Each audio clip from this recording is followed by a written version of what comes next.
My name is Nora. I am 29 years old.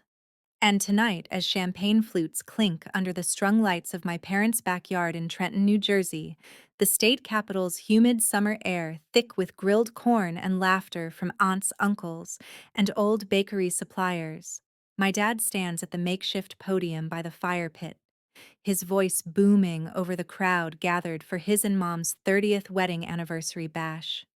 He's recounting the rise of Dar's Delights, our family's three-generation-old chain of neighborhood bakeries that started with one counter on South Broad Street and grew to three spots dotting Mercer County, pulling in steady crowds for sourdough loaves and apple turnovers that locals swore beat anything from Philly across the river.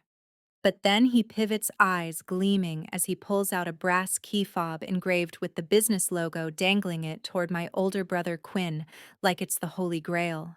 To Quinn, who's poured his heart into modernizing the shops online, orders that new gluten-free line, here's the full handover. The deeds, the recipes, the whole $1 million in assets. It's yours to lead us into the future. The guests cheer, slapping Quinn on the back, while Mom sidles up to me in the shadows by the dessert table, pressing a sealed envelope into my palm with a quick hug that feels more like dismissal. Inside a check for $5,000 and a scrawled note, "You're strong like we raised you to be. Time to build your own path, independent now." My throat tightens as Quinn's fiancée raises her glass to him, the favoritism that shadowed my entire life laid bare in front of 50 people who never saw the half of it. Do you want to know how that flimsy check and a month's worth of silence from them turned into the lawsuit that stripped them of control over the bakeries, forcing a fair split that left Quinn scrambling and my parents whispering apologies? They never meant stay through it all, and you'll see exactly how I made sure their legacy included me for once. That envelope burned in my hand like a bad joke, but I forced a smile, nodding along as Dad wrapped up his speech with tales of bootstraps and family pride. Quinn caught my eye from across the yard, his grin wide and untroubled, the same one he'd flashed when we were kids, and he'd get the bigger bedroom after our move to this rambling Victorian on Pennington Road, or the new bike, while I made do with his hand-me-down. At 29, I should have been used to it the way Mom would coo over his business degree from Rutgers while brushing off my graphic design gigs as hobbies, or how Dad funneled extra hours at the original bakery into mentoring Quinn on inventory software, but never bothered with my sketches for rebranding the logos. But tonight, with the Delaware River murmuring just beyond the fence and fireflies flickering like ignored signals, it hit different. This wasn't just oversight, it was erasure. They were sailing off on a month-long Alaskan cruise tomorrow, celebrating their milestone, they said, leaving me to house-sit the empty family home and wrap up loose ends at the third bakery location in Ewing, which they'd casually mentioned closing to fund Quinn's expansions. No discussion, no equity for the sister who'd staffed holiday rushes since 16, wiping counters at dawn while Quinn interned at fancier spots. I slipped the envelope into my purse, the paper crinkling like an accusation, and excused myself to the quiet of the side porch where the party's hum faded into cricket song. If you'd been me standing there with a lifetime of second-place finishes boiling over, would you have toasted their toast or started gathering the proof that their independent speech was just code for disposable? About a month earlier, the decision had dropped, like a poorly proofed loaf, dense and impossible to swallow. It was a Thursday evening in late spring, the kind where Trenton's streets buzzed with post-rush hour traffic heading toward the bridges, and I'd driven over from my cramped apartment in the Chambersburg neighborhood after a full day freelancing logos for local nonprofits. Mom had texted a vague, "family chat at home, important," so I showed up expecting maybe a health update or remodel plans for the house. Instead, they sat me down in the living room, the one with the faded floral couch, and shelves of blue ribbon baking trophies that Quinn and I had won together at the Mercer County Fair, back when teamwork meant something. Dad cleared his throat, fiddling with a stack of printed financials from the bakery's ledgers, showing steady revenue from the flagship on Warren Street, the satellite in Hamilton, and the Ewing outpost that had just broken even after a rough winter. Nora, love, we've been crunching numbers. He started, his voice that careful tone he used for bad news, like when he told me at 18 that college funds were tight. But Quinn's tuition got priority because he's the one carrying the name forward. Mom nodded along her hands, clasped in her lap, the silver bracelet I'd made her for Mother's Day glinting under the lamp. They laid it out plain, the business valued at $1 million after appraisals was Quinn's inheritance outright. He'd earned it with his ideas. They said never mind that I'd redesigned the packaging that boosted online sales 20% last year, or logged more overtime during the pandemic shutdowns than he ever did. For me, the $5,000 check drawn from a side account, seed money to chase your dreams, whatever they are. And the cruise. Their reward after decades of grinding with Quinn, handling any vendor calls remotely from his Princeton condo. You're 29, Nora, independent. You don't need us micromanaging anymore. Mom added like it was a compliment, not a cutoff. I stared at the check, the ink still fresh, my mind reeling back to all the times they'd dipped into joint family savings for Quinn's startup loans, $10,000 here for equipment, $15,000 there for marketing, while waving off my requests for even a certification course in digital marketing with tough love builds character. No apology in their eyes, just that expectant pause, waiting for me to nod and say thanks, like always. But something cracked, then a quiet resolve forming as I folded the check away and murmured, "Okay, I'll figure it out." Driving home that night, windows down to let the river-scented breeze cool my flushed cheeks, I pulled over at a red light near the New Jersey State House and opened my phone's notes app. At the top of a fresh page, I typed evidence in bold caps, then bullet pointed the basics: date of meeting, verbal agreement on asset split, check amount, cruise itinerary shared casually like it was nothing. It wasn't dramatic, just methodical, the way I'd always organized bakery shifts to keep things running smooth. If they thought I was old enough to fend for myself, fine, I'd be old enough to record every uneven step they took. By the time I parked outside my building, the list had grown: screenshots of old emails where Mom gushed over Quinn's visionary pitches, but replied to my cost-saving proposals with thumbs-up emojis and no follow-through. Bank statements I'd glimpsed over the years showing transfers to his accounts that never balanced for me. It felt less like betrayal and more like finally naming the tilt in the scale. Would you have let it sit there, a private ache, or turned it into the foundation for something sharper? The first week after their announcement felt like testing dough, kneading through the uncertainty to see if it would rise or fall flat.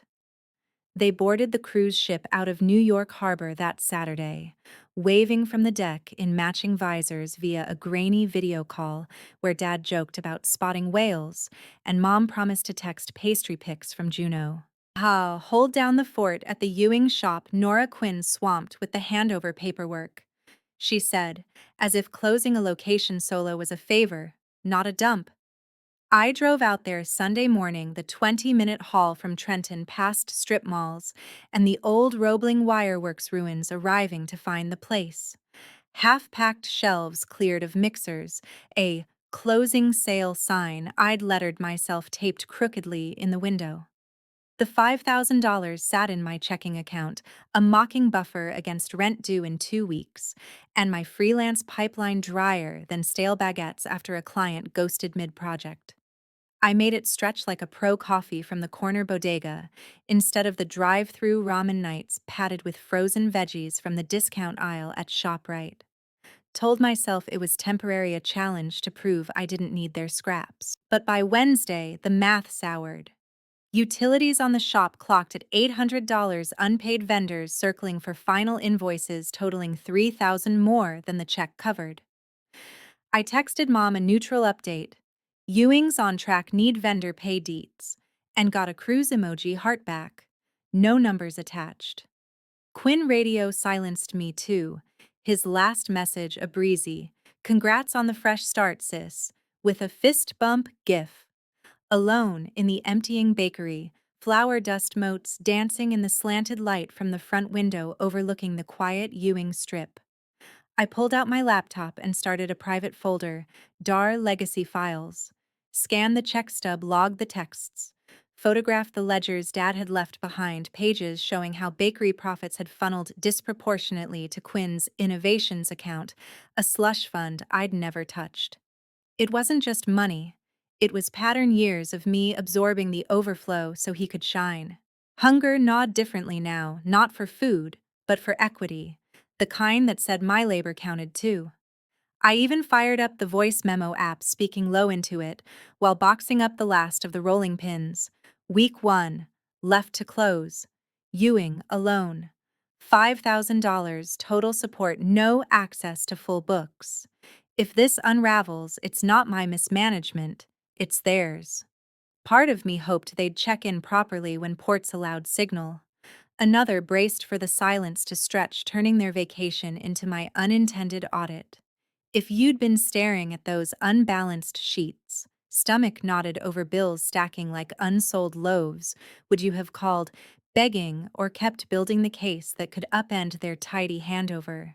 Day 8 brought the first real crack in the facade, not from them, but from an unexpected quarter that made the isolation feel less like a sentence and more like a spotlight.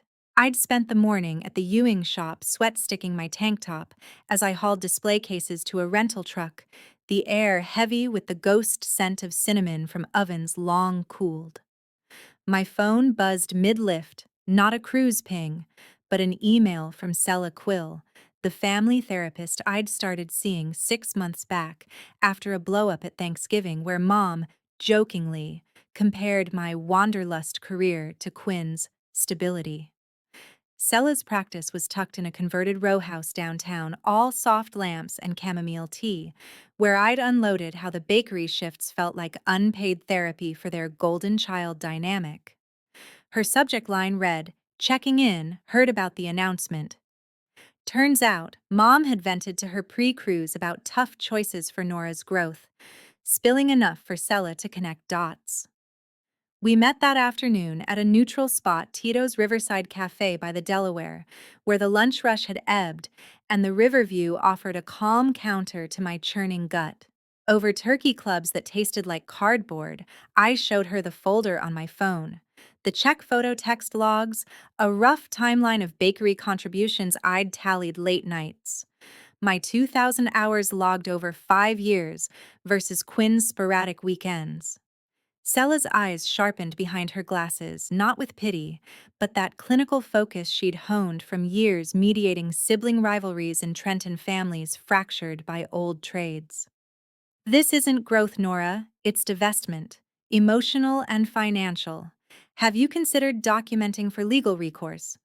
Unequal inheritance without cause can be contested, especially with a business this intertwined. Her words landed like yeast in dough, activating something dormant.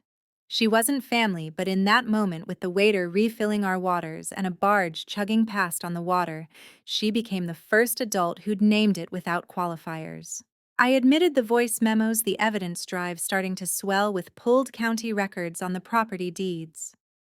They said independent like it's a gift, but it's abandonment with a bow. Sella nodded, pulling a notepad from her bag. Then let's make it count. I'll refer you to Zeke Dar, old law school contact, specializes in estate disputes right here in Mercer. But first, protect yourself. Get receipts for every Ewing expense note, every non-response. As we parted, her hand on my arm felt like an anchor, the kind I'd missed amid the bakery's solo wind down. Back at the shop that evening, sorting invoices under fluorescent hum, I added her notes to the file, heart steadying into resolve. The cruise was halfway done, their posts popping up on Social Mom's sunset selfies captioned, "Recharging for the next chapter." But my chapter was rewriting itself page by audited page. What would you do if a therapist handed you the map to fight back? Ignore the route or start charting the turns that could reroute the whole inheritance? By day 12, the strain tipped from logistical to visceral.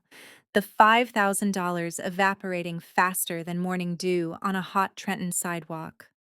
I'd covered the first vendor wire $1,200 to the flour supplier in Bordentown, leaving me scraping for the electrician fee on the Ewing ovens a cool $900 that the check barely ghosted. Freelance dried up too. A logo client delayed payment citing budget shifts, stranding me with $80 in gas for the rental truck runs.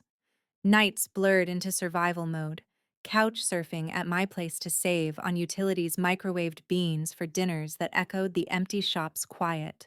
But the documentation deepened a ritual now. Each evening, I'd upload scans to an encrypted cloud drive, narrating clips on my phone propped against the cash register. Day 12 shop lights flickering, no funds from family account. Quinn's last input zilch. It was cathartic, turning fear into footage, though doubt whispered who'd ever watch. Then day 14 cracked the isolation wide. A knock at the Ewing door during closing hour, not a straggler, but Dirk Brent, my mentor from the design co-op downtown, where I'd landed part-time after ditching a dead-end retail gig. Dirk, mid-40s with a salt-and-pepper beard and sleeves rolled from endless mock-ups, had spotted my LinkedIn update about the bakery closure, Ewing Outpost wrapping up open to collab on food branding, and driven over unannounced thermos of black coffee in hand. Heard through the grapevine your folks are handing reins to Quinn. Figured you could use backup on the visuals before it all boxes up. We talked amid the half-dismantled counters, him sketching quick ideas for a pop-up concept using leftover inventory, while I vented the handover guts, the check, the cruise, the lopsided legacy. Dirk's brow furrowed, not judgmental, but appraising, like reviewing a flawed layout. That's not just unfair, it's actionable. My cousin's a paralegal, seen cases where siblings contest on contribution grounds. You got logs. I showed him the drive, his nod turning thoughtful as he sipped coffee. Smart. But don't stop at paper, get witnesses. I'm in for the pop-up if you pivot the remnants into something yours. His offer hung there, practical magic, as the sun dipped behind the Ewing warehouses. For the first time, the shop felt less like a graveyard and more like ground zero for reinvention. Driving home that night, windows cracked to the cooling dusk, I texted Selah. The update, her reply swift: Zeke tomorrow, bring everything. The pieces aligned not by chance, but by the quiet work of refusing to vanish. If a colleague showed up with blueprints for your breakout, would you fold them away or use them to redraw the lines your family ignored? Zeke Dar's office sat in a squat brick building off East State Street, the heart of Trenton's legal row, where clerks hustled with coffee-stained briefcases and the air hummed with copier whirs. I arrived early on day 15, folder, thick as a loaf under my arm nerves, jangling like the loose change in my console after wiring the electrician. Zeke, a wiry guy in his 50s with the Eagles mug on his desk and framed shots of his kids at minor league games, greeted me with a firm shake and no small talk. Selah's referral bought straight credibility.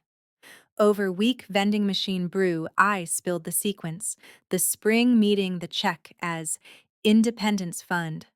The cruise cut off my Ewing solo act, turning into a deficit dance. He flipped through prints, texts, ledgers, even a timeline I'd charted on graph paper showing my uncompensated hours outpacing Quinn's by double. New Jersey estate law favors intent, but businesses like Dar's tangible contributions matter. If you've got proof of unequal treatment, financial diversions, verbal promises of equity, this could force mediation, maybe a 50-50 asset split post-appraisal. His pen tapped rhythmically, eyes narrowing at the profit funnels to Quinn's ventures. Neglect of duty here, Nora. Parents can't just gift the empire to one kid and pat the other on the back with pocket change. Relief mixed with fire as he outlined steps. Cease any further bakery work without reimbursement, file for a preliminary injunction on the handover subpoena, full financials once served. Cost a retainer of $2,000, half my check gone, but Dirk had fronted a quick freelance wire for logo tweaks on his co-op project's, buying time. You're not suing for spite. Zeke said, sliding a contract across. You're claiming your stake. Sign and we'll notify them mid-cruise, let the captain's announcements add flavor. Laughing bitter at that, I inked it, the pen's scratch sealing my shift from bystander to litigant. Back in my car engine idling by the Capitol grounds where tourists snapped pics of the Gold Dome, I hit record again. Day 15. Lawyer retained. Filing imminent. This isn't revenge, it's reckoning. The river gleamed across the way, steady and unyielding, mirroring the calm settling in my chest. Their vacation photos still trickled in, dad with a salmon catch, mom in a knit sweater against fjords. But my momentum built, evidence stacking like rising loaves. Would you have hesitated at the contract line, fearing the family fallout?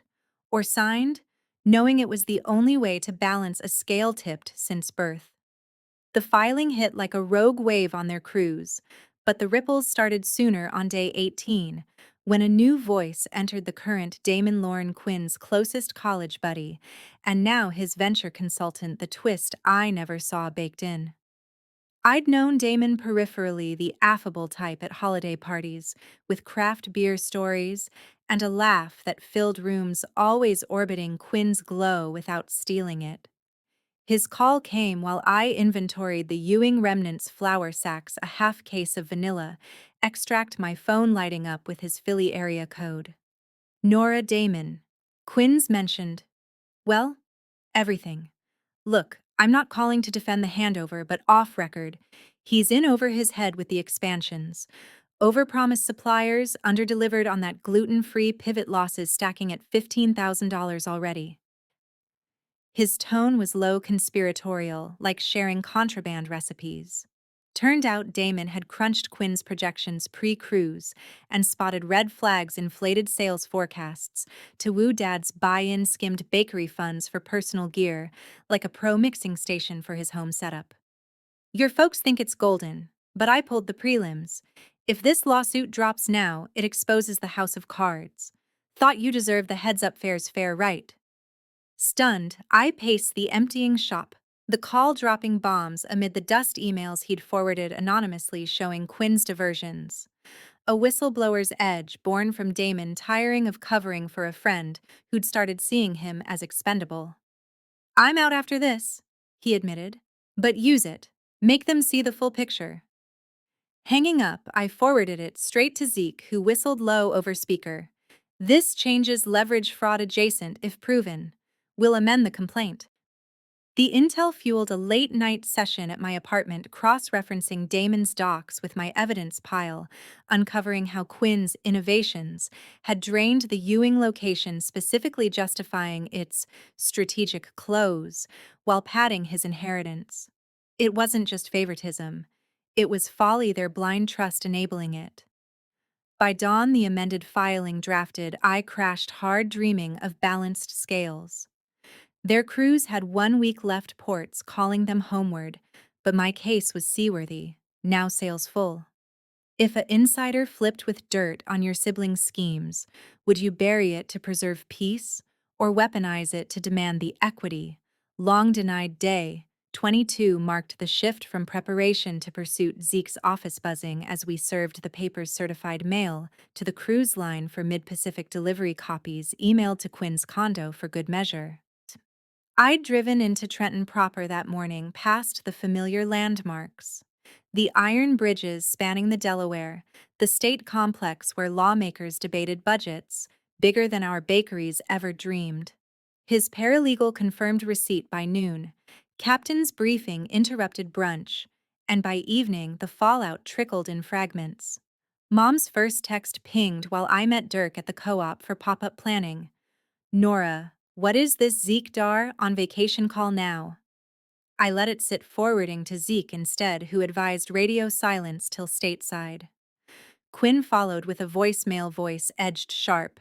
Sis, you're killing the vibe. Dad's gutted, talk this out like family, not courtroom.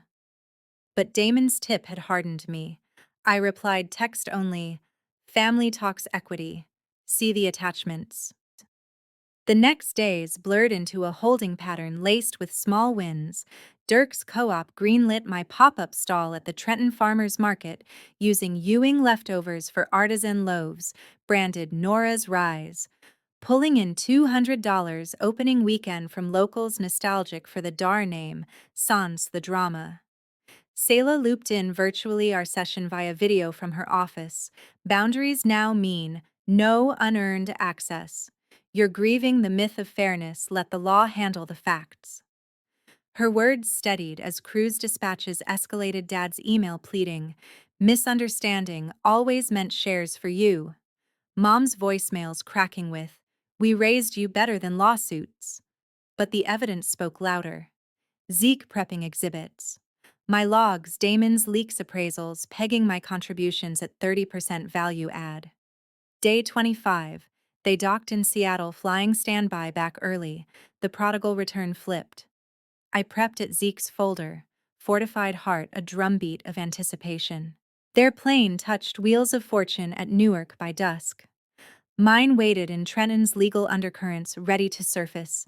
If your parents cut a celebration short to face your filing, would you meet them with open arms or the documents that demanded they finally weigh you equal?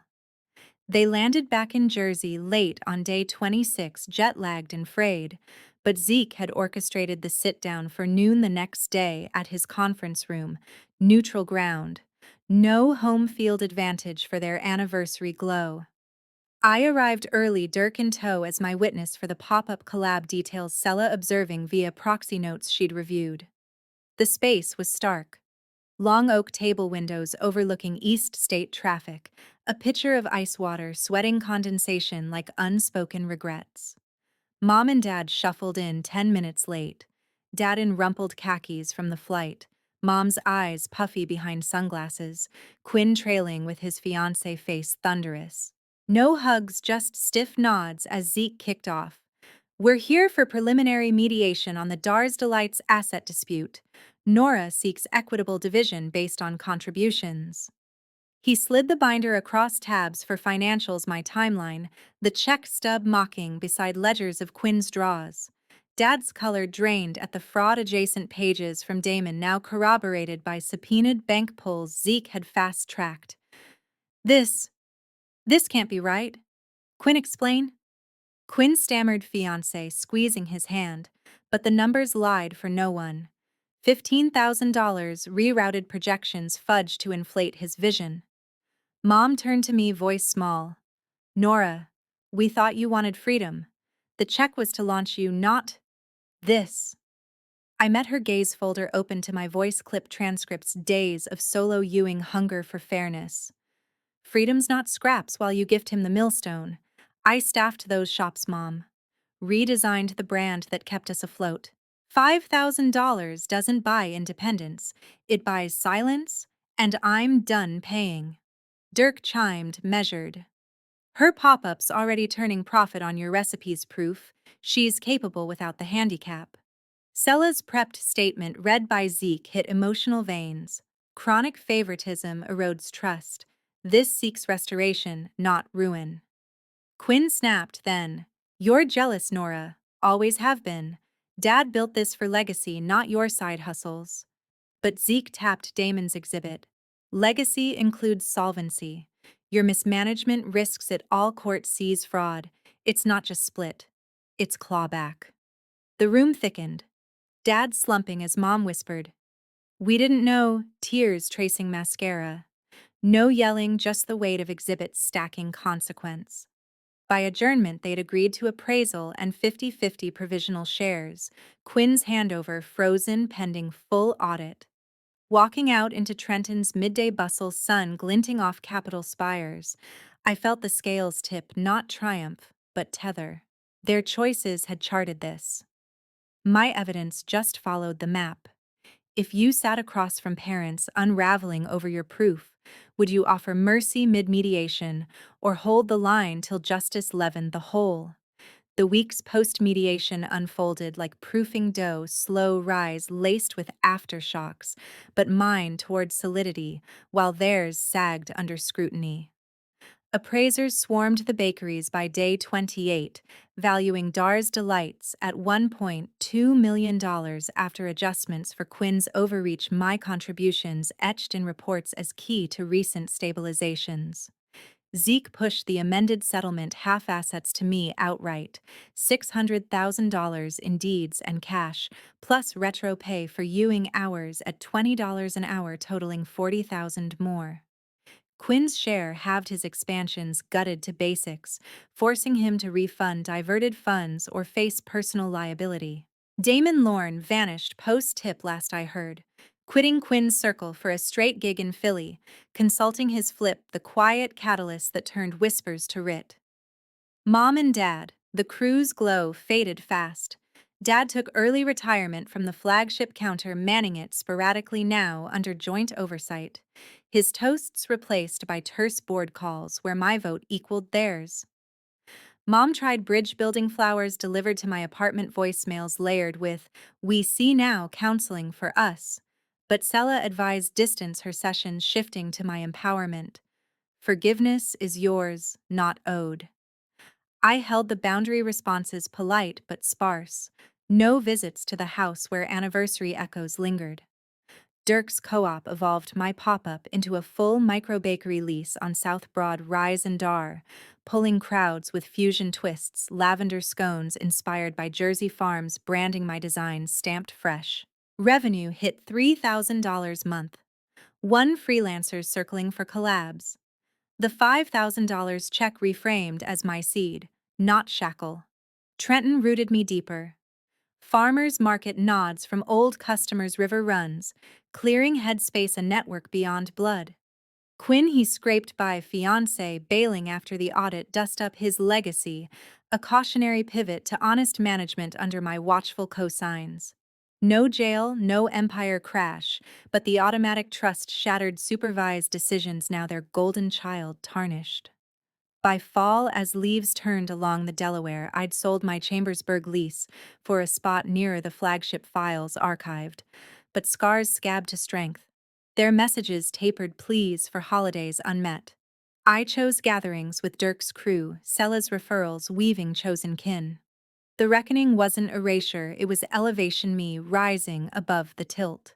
If your family fractured under fair division, would you rebuild bridges or build wider, letting consequences bake their own bitter loaf?